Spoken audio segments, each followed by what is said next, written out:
Today, July 21st, is the anniversary of when I uploaded my first solo challenge video. It's hard for me to believe that that was 4 years ago now. I've also been doing this full time for a decent portion of that period of time, and Sean has been working with me editing these videos for almost 3 years. So I want to say a huge thank you to everyone who supports the channel directly. It really matters. And also a thank you to everyone who watches, likes the videos, and has subscribed. Because I've reached 69,000 subscribers, honestly the perfect number. So today, let's play Pokemon Yellow with only Jirachi and celebrate this occasion. But before we get into the run, I want to do something that I haven't done before. Every time I have a special video like this, I like to change things up just a little bit to keep it interesting for all of you.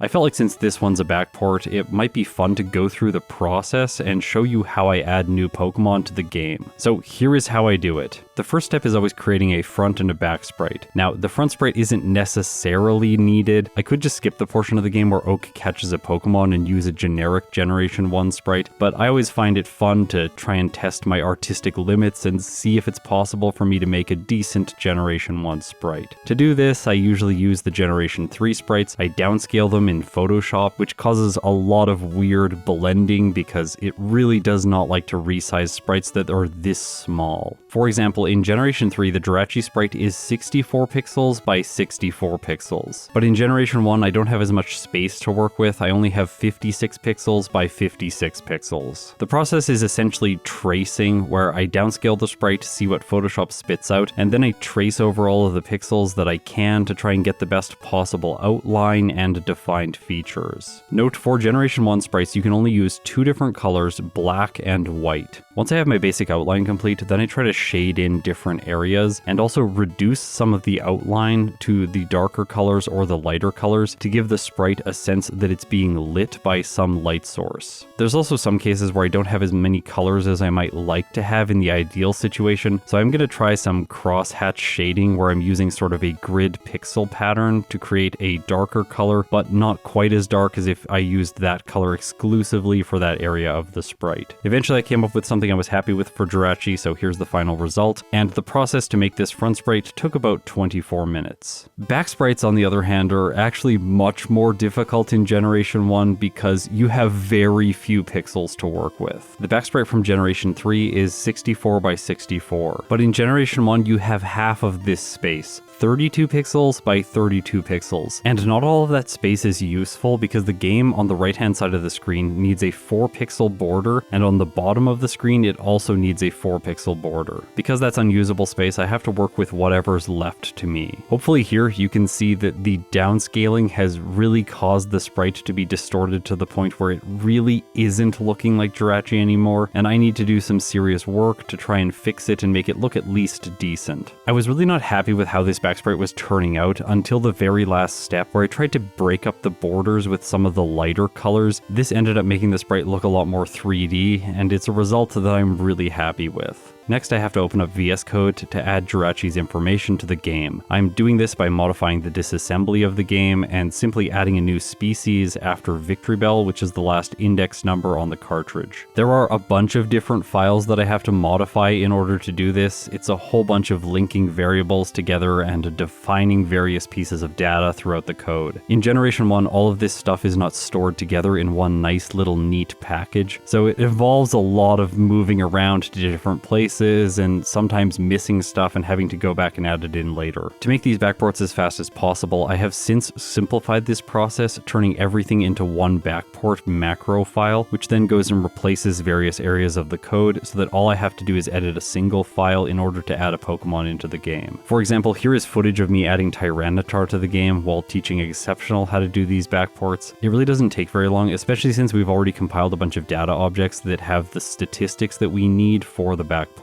While we're doing this, I'm just going to mention Jirachi's stats. These ones are really easy to backport because it has 100 in everything, so it's really easy to just assign it 100 special and not have to think about which statistic to backport. In a case like Tyranitar, I would have to choose between its 95 special attack and 100 special defense. The thing that I do last during the backporting process is assigning the Pokemon moves. To start, I always check the debut generation to see what its move pool was like there. If I need additional information, I'll sometimes draw in later generations, but I try to do that that as little as is possible. For level up learn set, I take the levels that the Pokemon learns moves at from its debut generation, and I import those into yellow version. Then I try to assign as many moves from generation 1 as possible, so in this case, Rest at level 5, Swift at level 10, Psychic at level 20, Rest at level 30, yes it learns Rest twice, Double Edge at level 35, and that's it. So we don't have replacements for moves like Helping Hand, Refresh, Future Sight, Cosmic Power, and Doom Desire. For a solo challenge, Helping Hand is completely useless in battle, so I replaced it with Whirlwind in Generation 1, because that move does nothing during trainer battles. Sometimes when I replace moves, I like to think of an equivalent from Generation 1 and then try to use it instead. So for Refresh, I'm going to put Haze in its place because this does heal some status conditions in Generation 1. It's a really weird move. I don't think I'll be using it in the playthrough because in general it's quite bad, but I think it's at least an equivalent for Refresh. Then at level 40, I'm going to put Psywave in the place of Future Sight. I think these moves are kind of equivalent to each other. I don't like either of them. They're not very good. Yeah, so I think it's fair. Beyond that, I assigned Defense Curl instead of Cosmic Power. I also had the choice of using something like Growth or Amnesia, but I felt those moves might be a little bit too good, and I feel like Defense Curl captures Cosmic Power's spirit, which is to raise the defenses of Jirachi. That's a guiding principle for me when assigning these moves. What would have the developers done when assigning moves to this Pokemon in Generation 1? Well, they probably would have given it something to boost its defense, so Defense Curl felt like a fair solution. Now, for future backports, I have decided to backport Pokemon's signature moves. This is so the Pokemon feels like it has something that differentiates itself from everything else in Generation 1. In this case, Jirachi's signature move is Doom Desire, and I want to say a huge thank you to Snowy for helping me implement all of the code required to make this move work. It was quite complicated, and I'll talk about its exact implementation later on in the video when I do end up using it. For now, let's move on to the TM and HM learn set. Quickly looking at Jirachi's TM and HM learn set from Generation 3, I can identify a few notable things. It learns Water Pulse, Thunderbolt, Psychic, Shadow Ball, and a bunch of standard fare like Safeguard, Frustration, Return, and Reflect. So for Generation 1, I'll give it all the standard moves like Toxic, Takedown, and Double Edge. I'll give it Water moves to replace Water Pulse, Bubble Beam, and Water Gun, the Electric moves, Thunderbolt, Thunder, and Thunder Wave. And of course, as a Psychic type, I think it only makes sense for it to learn Reflect, Psywave, and Psychic. Another aspect of these move pools that I always consider is what tutor moves they get in Generation 3, because these are largely replacements for Generation 1 TMs. So Jirachi can learn Body Slam, Dream Eater, although it gets no sleep-inducing move, which is a little bit weird, but I'm gonna backport it anyway. Mimic, of course, it's a standard move, as well as Substitute. I did decide to give it Swift by TM and HM, even though it doesn't strictly learn this in Fire Red and Leaf Green, but it does in Emerald. Also, Jirachi learned Swift by Level Up, and I thought the developers would have given it access to the TM as well in Generation 1. Okay, so the only thing left to talk about is its typing, the Steel type. Yes, I did need to implement this within the game, but overall it was fairly easy. There are only 3 fields that I have to define. First, I have to assign the Steel type, then I need to assign the name as it will be displayed within the game, and finally the type effectiveness. This is missing one thing, but we'll talk about that later on into the video when I realized that I had forgot it. For now though, let's jump into the playthrough and see how Jirachi does in Pokemon Yellow. The first thing some of you might notice is the fact that Jirachi is a slow growth rate Pokemon, which seems a little bit weird when both Mew and Celebi have the medium slow growth rate. Also, in the very next generation, Generation 4, the mythical Shaman also has a medium slow growth rate, so I'm not sure if the developers thought that the Psychic type was too good or the Steel type was too good. Maybe it's the pairing, but they decided to nerf Jirachi with one of the worst growth rates. At least the worst growth rate in Generation 1. Luckily for me, I'm working with very good stats, so I'm able to crush the rival in the lab and get some experience, but I don't level up to 6. While Jirachi does have legendary stats, it only has 16 speed right now, which means it's not going to outspeed Brock's Onix. This is potentially a major problem for me. If it uses Bide first turn and I've already selected Confusion, then I'll deal damage to it and it's likely going to pay back enough to knock me out in a single shot. The only way this won't be a problem is if I'm able to 2-shot the Onix using Confusion and I'm under speeding. Or I could level up until I have 24 speed to ensure that I move first. I had to make a choice about this playthrough as to how I was going to play the early game. The safe approach would be battling bug catchers in Viridian Forest to level up, ensuring that I move first against the Onix and I will never have a reset by doing this. But that's pretty conservative and I think it's just overly safe. I'm going to instead opt for the risky play, which is going through the early game on minimum battles. Once I defeat the bug catcher in Viridian Forest, Jirachi levels up to level 6, and then I head into Pewter City where I do save right before Brock in the gym just in case he chooses Bide right away. Now it's time for the first gym leader.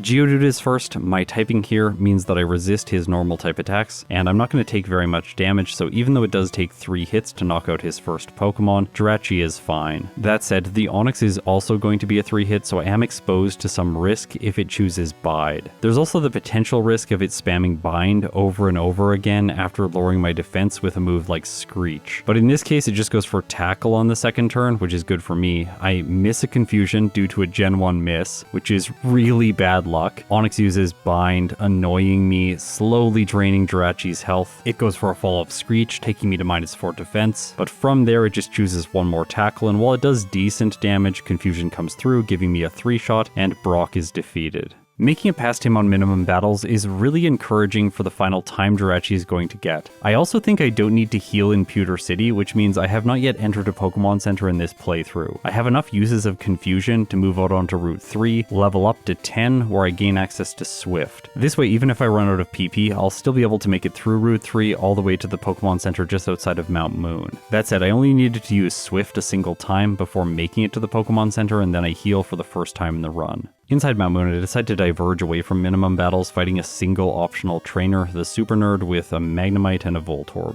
He's good experience, and I didn't want to be too underleveled going into the rival battle in Cerulean City. I defeat the Super Nerd, taking Jirachi up to level 13, grab the Dome Fossil, fight Jesse and James, go up to level 14, and then I head into Cerulean City. There's a choice to make here. Do I fight Misty or the rival first? I think Misty makes a lot of sense because I'm not faster than the Staryu, although I would be after the Junior Trainer, but I think the Starmie is just going to be dealing a little bit too much damage, and I don't want to have to rely on Swift against it. It's also worth noting that the rival is quite easy as long as you're a special attacker or if you have the ability to bypass accuracy checks, and Jirachi can with Swift. So the Sandshrews sand attacks are not going to do anything today, which feels really nice. Don't worry though, this ground type is on his team for a long time, and eventually it does learn Earthquake. It could be a problem then. For now though, this rival fight is completely trivial. I knock out the Sandshrew in 2 hits, and from there the Rattata and the Eevee can't do anything to me. Route 24 and 25 are very straightforward with Jirachi. It honestly just destroys this part of the game. By the time I defeat the final mandatory trainer, Jirachi is just level 19. I do a little bit more training before fighting Misty, taking on the Rocket outside of Cerulean City, as well as the Goldeen trainer inside of her gym. This way, Jirachi gains enough experience to level up to 20, learning Psychic before fighting Misty.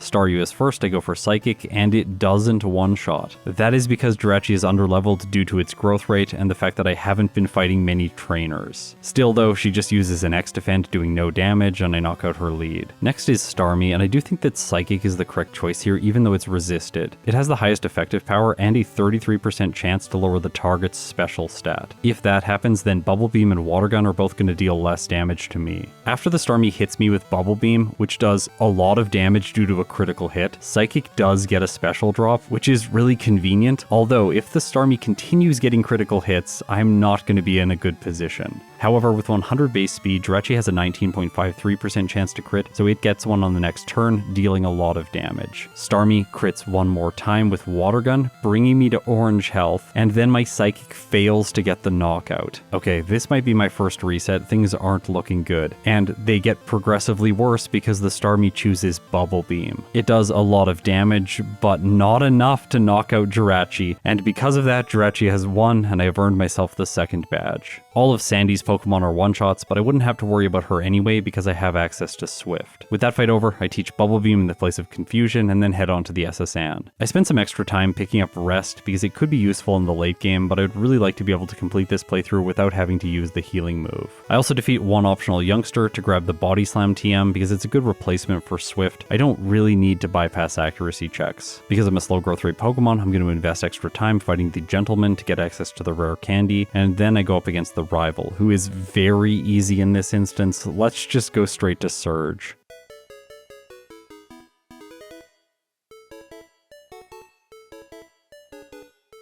Okay, this is probably the easiest fight in all of Pokemon Yellow. Raichu is his only Pokemon. It is faster, but he just uses an X speed to ensure that it really does move first. My first Psychic drops its special, it goes for Mega Punch, dealing pathetic damage because I resist that attack, and due to the special drop, my Psychic does more damage and Raichu faints. Okay, Surge was pathetic as always. He gives me the TM for Thunderbolt, which is going to be useful right now. I'm going to teach it in the place of Rest, so that Jirachi has access to more special moves. At this point in the game too, it has good coverage against everything. Psychic deals with the grass types because most of them are poison types as well, so the Wrapping Glass isn't an issue. Bubble Beam can be helpful against rock type Pokemon or ground type Pokemon if I don't want to waste Psychic's PP, and Thunderbolt is great against the Slowpokes in the tunnel. Of course, the self-destructing Hiker isn't a problem, so I make my way into Lavender Town next. If I want to relearn Swift, I could grab the TM now, because it can be useful against Sabrina, especially if you have a badge boosting move like Defense Curl. Although, I would like to skip it to save time if possible, so for now I'm just going to head straight into Celadon City.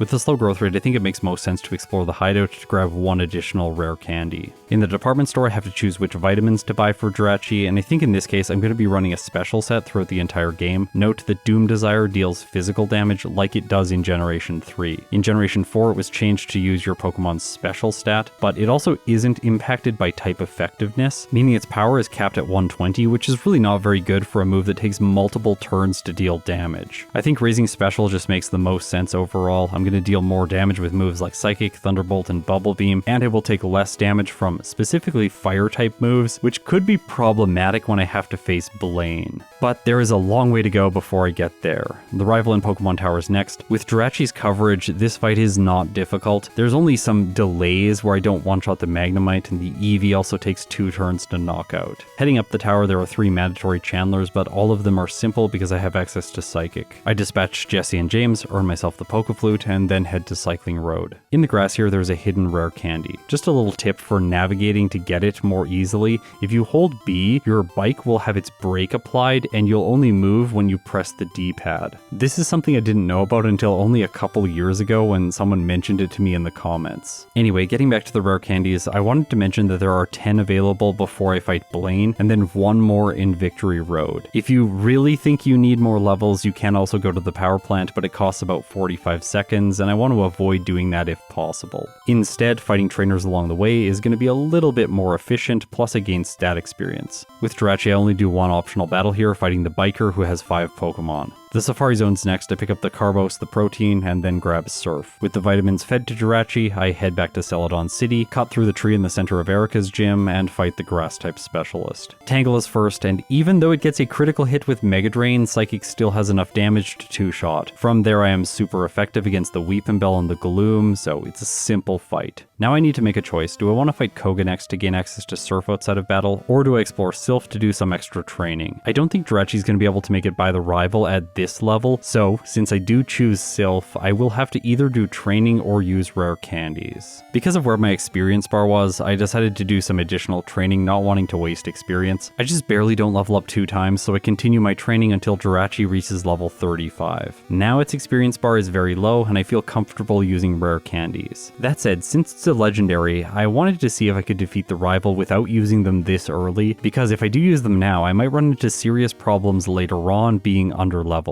The rival leads with Sand Slash. I was just hoping that he wouldn't use Sand Attack here, but that's of course what he does. Without Swift on my set, I don't have a way to bypass accuracy checks, but luckily Jirachi gets pretty lucky, I think. It hits a Psychic, followed by 2 Thunderbolts, knocking out the Cloyster, moving on to the Magneton. Okay, so you'll probably know that Magneton and Sand Slash are some of the most annoying Pokemon to face in Yellow version, so I had Serena draw a villain's graphic for both of them. And in this case with Jirachi, they are the villains. The Sand Slash's accuracy drop, comboed with the Magneton's damage from Thundershock, takes Jirachi to low health by the time I move on to the Kadabra. While Body Slam is able to one-shot, the same cannot be said for the following Flareon. And I just miss my Psychic. Luckily it misses its Fire Spin. That move's really bad. But when Psychic does finally hit, it's doing only a third. Then Fire Spin connects and it does massive damage, and Jirachi gets its first reset. Okay, I don't want to waste time backtracking, so let's just use rare candies, 5 of them in total, to go up to level 40 and then try the rival again. This still doesn't give enough damage to one-shot the Sand Slash, but it does put it in the range for a potion. As a result, I'm able to knock knock it out for free. Next is Cloyster. Thunderbolt gets the 1 hit, so it can't attack. And then against Magneton, I get a 2 hit with Psychic, so that it hits less times with Thundershock. Body Slam 1 hits the Kadabra,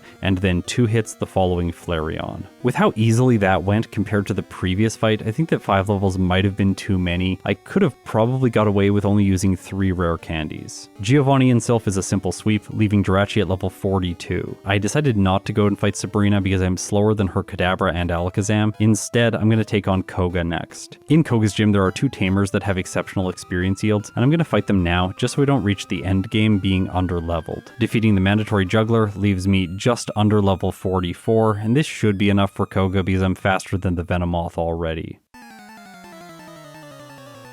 Venonat number 1 is a 1-hit, Venonat number 2 is a 1-hit, and Venonat number 3 is also a 1-hit, so I make it to his Fire-type Ace with full health. One thing I'll mention here is that when I imported the Steel-type into the game, I did have to implement its type effectiveness in the same way as all of the other types that are in the game, so the AI has the same good AI quirks that it would have for any other type with this typing. I think it's checking the Bug type against the Psychic type first, which makes sense. I added the Steel-type interactions at the very end of the type chart. As a result, Koga's final Pokemon is only going to use Leech Life and I easily defeat him. His badge gives me a 12.5% boost to my speed stat, bringing it up to 132, which is 1 point shy of speed tying Sabrina's Alakazam. There's a couple ways I can solve this quickly. Heading south to Cinnabar Island, I can fight this Fisher, who I call Psych. He has an amazing experience yield team, 3 Seeking and 1 Goldeen. Also, once I reach Pokemon Mansion, I can grab some extra vitamins, a Calcium, and a Carbos. This should boost my speed enough to be able to move first. That said, I can also do a little bit of extra training inside of Sabrina's gym, fighting this Psychic who has 2 Pokemon, leveling up to 45, which gets the job done. I actually gained a total of 5 speed points from this level up, going to 138. But I have a challenging choice to make now. Do I want to teach Jirachi Defense Curl? It could be useful for badge boosts, or to shore up my defenses against ground types. After all, Giovanni is coming up very soon.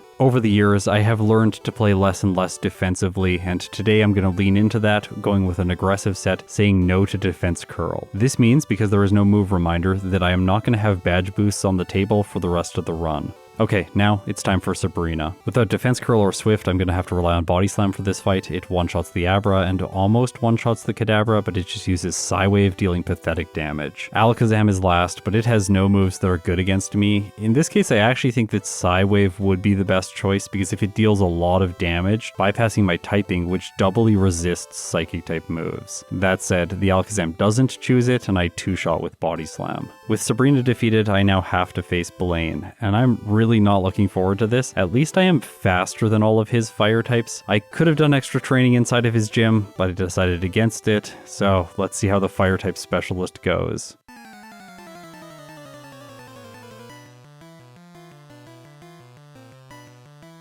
Ninetales is first. I'm praying that it doesn't use Flamethrower. In this case, it goes for Quick Attack. Okay, that's good. Next, Psychic gets a critical hit. That's also good, taking the Ninetales down to orange health. When the Ninetales doesn't choose a priority move, Jirachi's faster, and I knock his lead out without getting hit by a fire move. Rapidash is worse because Fire Spin really isn't a great move. It has a high chance of missing. In this case, it just goes for normal moves before I finish it off. But the Arcanine is a different story. It has 2 Fire-type moves, Flamethrower and Fire Blast. You might wonder why Blaine hasn't been choosing Fire-type moves all along. The reason is he doesn't have good AI in Yellow version. However, in this case, he lucks out, choosing Fire Blast, dealing massive damage, but Jirachi survives. It gets burned. I figured this might be okay since it doesn't lower my special stat, but Psychic doesn't get a critical hit. The Arcanine uses Fire Blast, and that's a reset. In the next battle, I make it back to the Arcanine, this time critting right away with Psychic, bringing it to orange health. It goes for Flamethrower, doesn't get a crit. I survive, use Psychic again, and Blaine is defeated. Okay, that could have been much worse. I'm actually quite happy with how Jirachi did against Blaine, although I would like to be a higher level when I come in to fight him in my second playthrough, just to make things a bit more consistent. If I was able to two-shot the Arcanine, that would give me more confidence. There is only 1 gym left, 2 mandatory trainers, a guy with a Rhyhorn, as well as someone with 3 fighting types. Jirachi steamrolls them, and then I go up against Giovanni.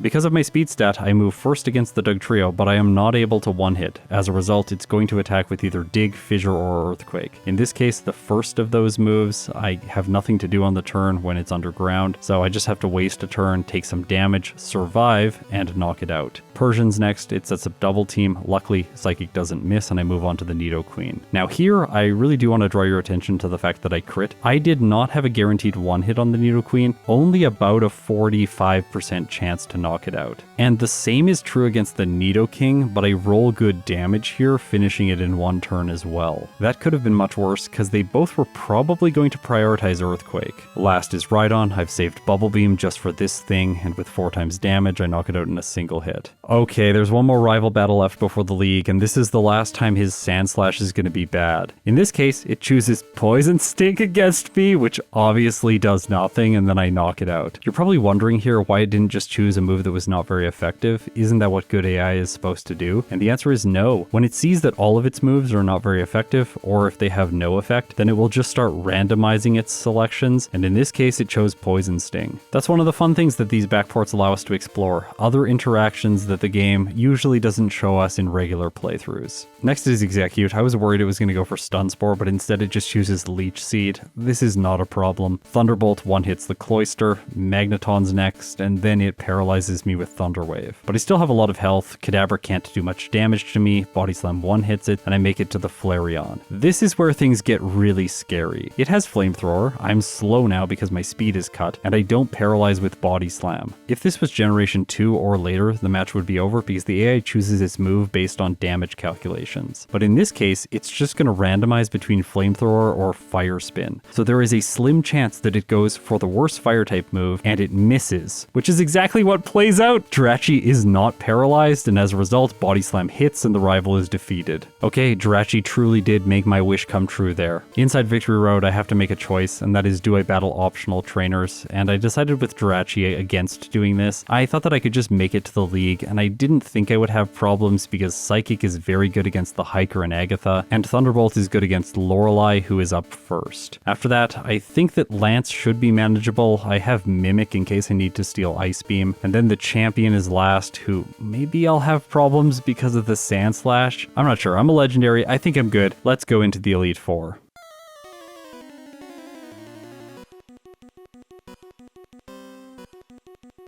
Lorelei's first, and because I'm under-leveled, I'm only level 49 at this point, I am not one-hitting any of her Pokemon. The Dugong takes 2 hits, the Cloyster takes 2 hits, although I do enough damage to it to trigger a Super Potion, so it doesn't deal any damage to me. Slowbro sets up with Withdraw, so it's free as well, and then I Body Slam the Jinx, but it just uses Thrash, luckily no Lovely Kiss. After that, I level up to 50, where I have the chance to learn Doom Desire. I decided to teach this in the place of Body Slam, but I think that that's the wrong choice. I probably should teach this in the place of Bubble Beam instead, holding on to the physical move for later on. Hopefully that is not going to haunt me against the champion's Alakazam. I'm not going to use the Steel type move right away though, instead I use Thunderbolt on the Lapras. While it does not get the 2-hit, she just uses a Super Potion, so it was like it was a 2-hit, just a little bit extra time. Okay, cue silly music. The Hiker, Bubble Beam for the Onix and Psychic for everything else. It's a series of 5 1-hits, super simple. After that I have to face Agatha. She is a little bit more complicated. The first Gengar confuses Jirachi,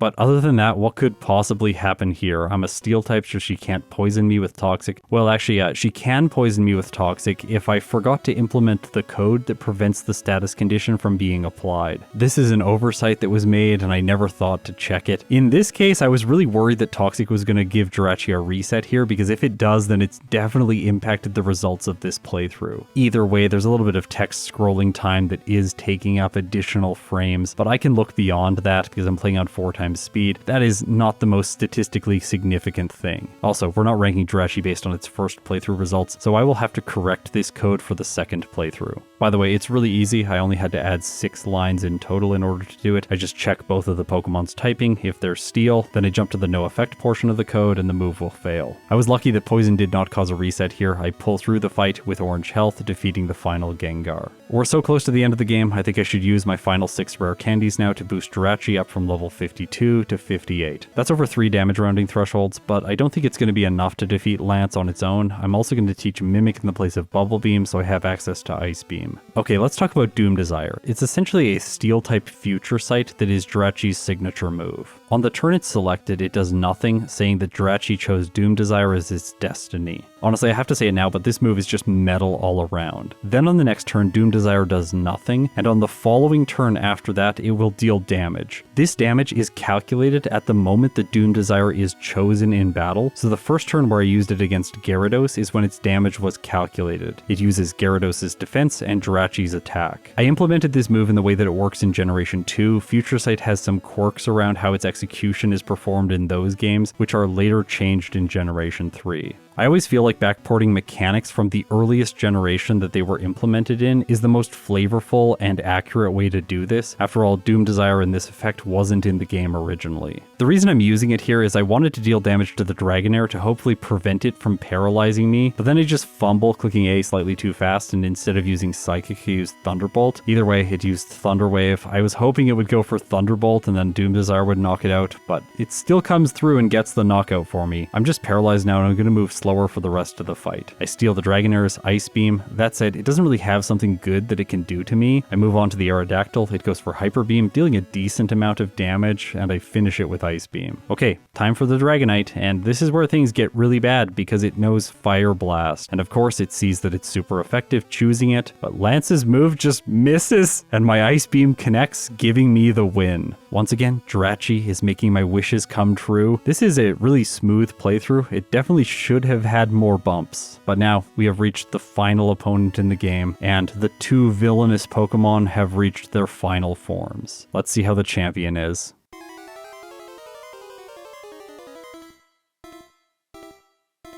Sandslash is up first. I go for Psychic, hoping for a one-hit, and I do not get it. So Jirachi gets hit by an Earthquake, which does massive damage, more than half. While Psychic does take out the champion's lead on the next turn, the damage that I sustained is so much that I'm not in a good position for the rest of the battle. I can't set up Doom Desire against the Sandslash because it has high defense, and I wouldn't have enough turns anyway, so I'm essentially stuck using Thunderbolt against the Alakazam, and this is gonna 3-shot, giving it time to set up things like Kinesis, or drop my special with Psychic. Luckily that didn't happen. Still, by the time the Executor comes in, the chip damage it's dealing is actually significant. I am gonna be on low health by the time I knock it out. Doom Desire comes through, hitting this thing for massive damage, giving me a knockout in only 3 hits, and with that I move on to the Magneton. This thing, I hate this thing. I don't know how to tell you. This is one of the worst Pokemon to go up against. Psychic does more than half. Magneton has massive special in Generation 1. It uses Thunder Wave, cutting my speed, then uses Thunderbolt, taking Jirachi to 1 hit point, and while I do survive, the Cloyster that's next just ends the battle. Okay, so what about teaching Rest in the place of Doom Desire?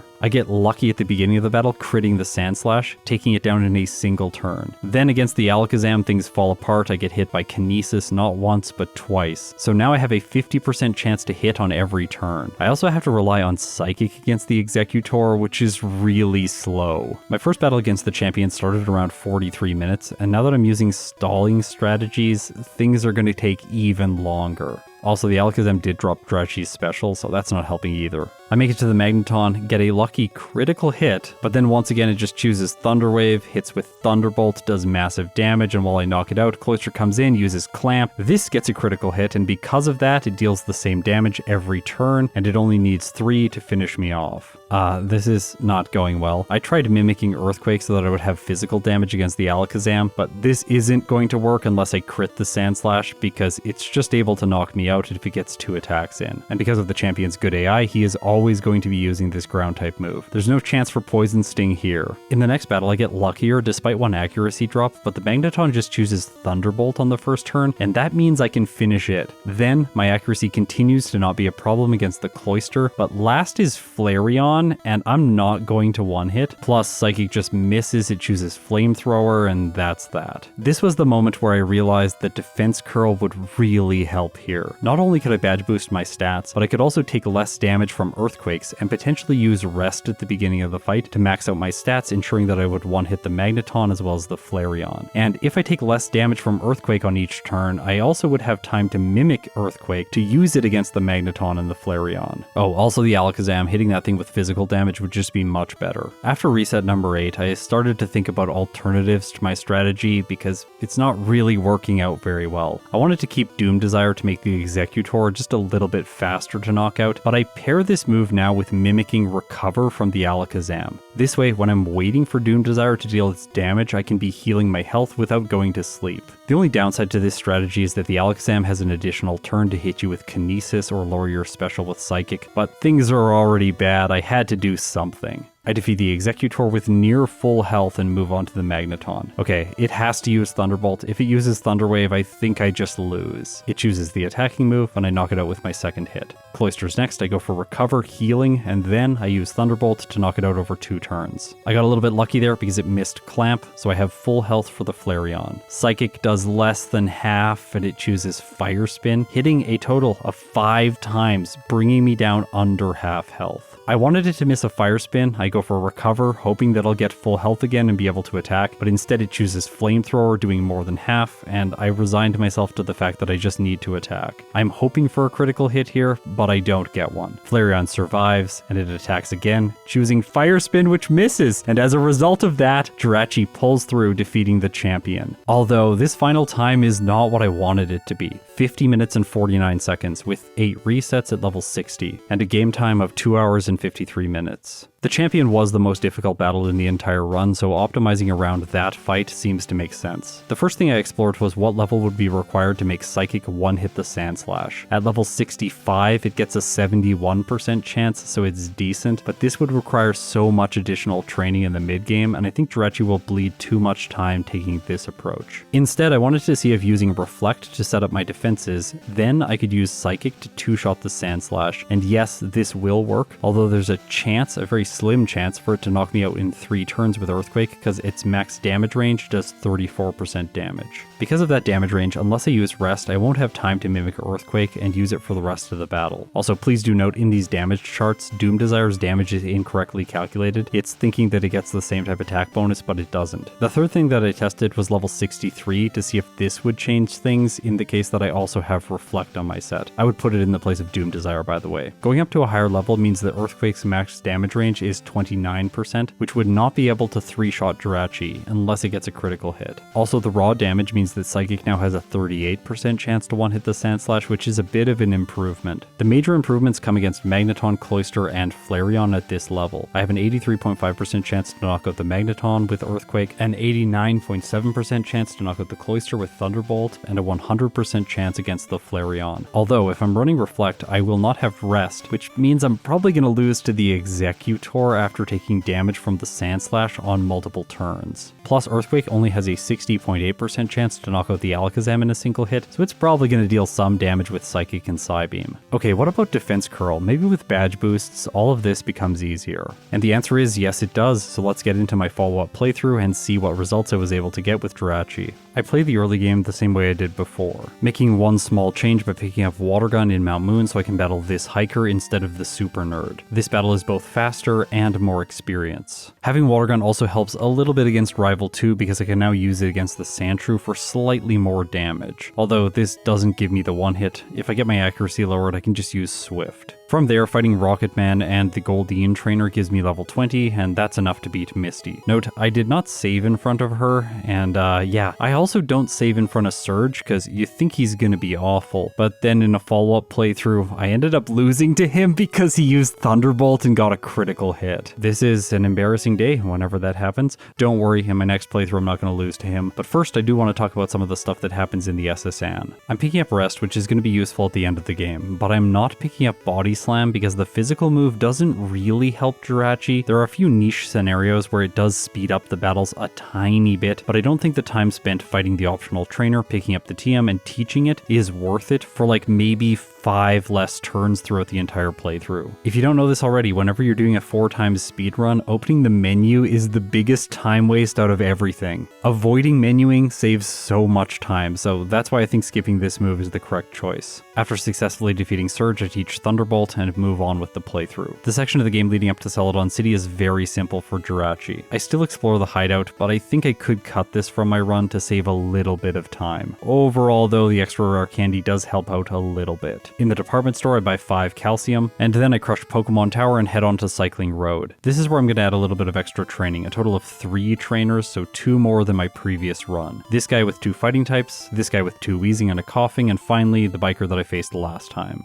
Now with Pokemon that have a slow growth rate, sometimes it doesn't make sense to train against additional trainers, although in this case I think it does, but I don't want to fight too many. Another way I can gain advantages is just by reordering the mid-game. So fighting Erica first, and then Koga right away instead of waiting until after Sylph to fight him. This means I get the experience from the trainers in his gym before I move on. Now, the first juggler is one of the cases where Body Slam does speed up Jirachi's progress, but I still 2-hit all of his psychic types with Swift, so it's not a huge time waste. And with my typing, I'm never gonna lose here. Koga's very simple because of his AI and my typing. He is not going to be attacking me with anything other than Leech Life, so even though the Venomoth outspeeds, it's not capable of defeating me. On the way to Pokemon Mansion, I fight Psych, and then inside of the building, I have some problems because wild Pokemon can show up due to my low level. This is a compromise that I'm making so that I can have a higher level for Blaine, because I want to hold off on using my rare candies until after I do some optional training in Sylph. I fight 6 optional trainers, one of them being the guy with Machoke who I always battle to get the rare candy. The other ones are this guy, this guy, this guy, this guy, and this guy. After that, I have level 39 to fight the rival. Leveling up has improved my damage ranges here. I still have to 2-shot the Sandslash, but I have a 1-hit against the Cloyster and a 2-hit on the Magneton. Also, Swift has a 75.2% chance to 1-hit the Kadabra when I level up to 40 right before it. So that's how precise things are here. After that, I have a 49% chance to 2-hit the Flareon, and in this case, I get it. Defeating Giovanni brings me up near level 42, and then I fight Sabrina, fighting no optional trainers in her gym. Swift allows me to potentially stack up badge boosts with Flash, but I don't want to waste time trying to make this happen. Instead, I just make it through her team as quickly as possible, leveling up to 42. This primes Jirachi for rare candies. I can now use 8, going up to level 50 before fighting Blaine. The extra levels do improve my damage ranges. I have 2 hits on the Ninetales as well as the Rapidash, but the Arcanine is still going to be a 3-hit in most scenarios. I have a 35.5% chance to knock it out in 2 turns, but that doesn't account for the fact that sometimes Psychic will drop special, meaning I'll do more damage with my second hit. And that's what happens here, so I was really lucky to make it through this battle with no resets. The rare candies before Blaine boost my damage ranges against Giovanni so that both of the Nidos are 1-hits. With Bubble Beam still on my set, the Rhydon goes down to a single hit, and then I go up against the rival on Route 22. This one is also really easy. Since the Sandslash is so awful here because of its AI and its moves, Slash does the most damage, but even then it's not doing very much. I take my time, set up all the way to +6 with Defense Curl, and then sweep his team. The reason I needed +6 is so that I 1-hit the Execute and bypass Stun Spore, not getting paralyzed. From there everything's easy, and I'm able to 1-hit the Flareon because I planned that I would level up after I knock it out, not losing my badge boosts before it.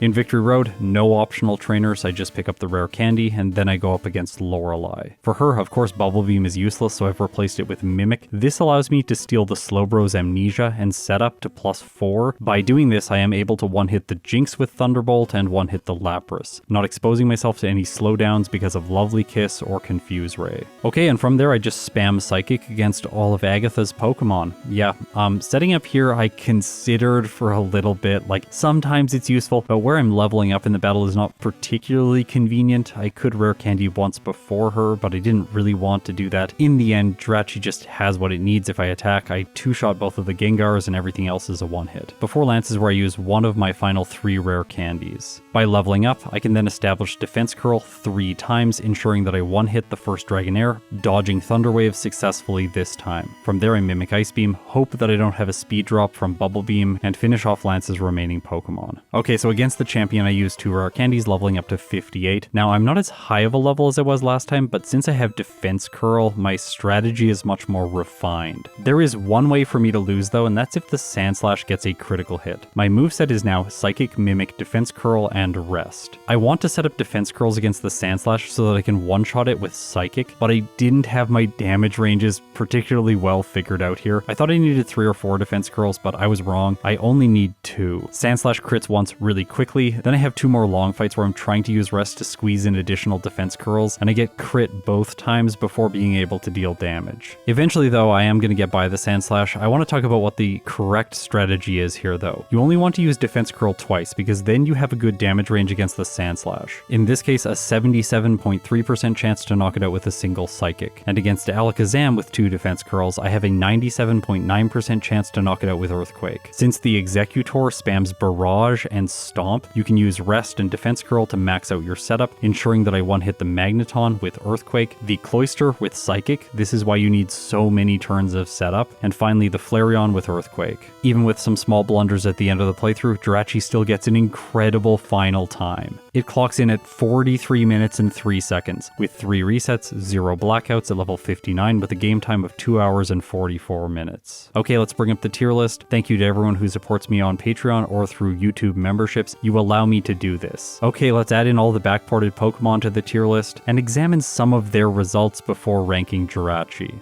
I think the most obvious comparison is Celebi, another mythical Pokemon. It got a real time of 40 minutes and 50 seconds. 0 resets, 0 blackouts, level 62 with a game time of 2 hours and 42 minutes. Jirachi was not able to beat these results, but I think if I came back and did multiple playthroughs, these two would be very close to each other. I think in the end, Jirachi might be able to squeeze out a small lead over Celebi, but it would need at least some luck against the champion. Overall though, I think I like playing Jirachi a little bit more when compared with Celebi. That said, Jirachi completely smashed results like Kingdra's 46 minute and 35 second time, and Roselia's 46 minute and 37 second time. Today it earns itself a placement in the A tier, just ahead of Haunter and Primeape, behind Vaporeon and Nidoqueen. I think these results are pretty good. I'm a little bit frustrated with the very end of the game, but overall this route feels very smooth. Okay, I just want to say thank you to everyone who's watching this video at this point. Thank you so much for 4 years. I can say without a doubt that the last 4 years of my life have been the best that I have had so far, and I am so excited for what is to come. After all, if you look down at the ranked number on the tier list, there is still a lot of work to do. And speaking of remaining work, I still do need to defeat Oak with Jirachi. In this case though, his Tauros provides the perfect opportunity for me to set up with Defense Curl. It has both Leer and Tail Whip, so it could lower my defenses. If it did this, I would get additional badge boosts, and because of my slow growth rate and where my experience starts during this fight, I'm likely going to retain them throughout the majority of this battle. After setting up fully, I knock out the Tauros, things slow down against the Executor, it is annoying, Psychic takes it out over 4 turns. Arcanine goes down to 2, and while it does burn me with Ember, the Charizard that follows, its Flamethrower just doesn't do very much because of my badge boosts, but I do level up going into the Gyarados. Then Psychic gets a critical hit, doing more than half. I take burn damage and damage from Hydro Pump, but it's not enough, and Jirachi gets a nice critical hit. With that, I have finished Yellow with the mythical Pokemon. Thank you again so much. If you've made it this far, you're incredible. I'll see you in my next video.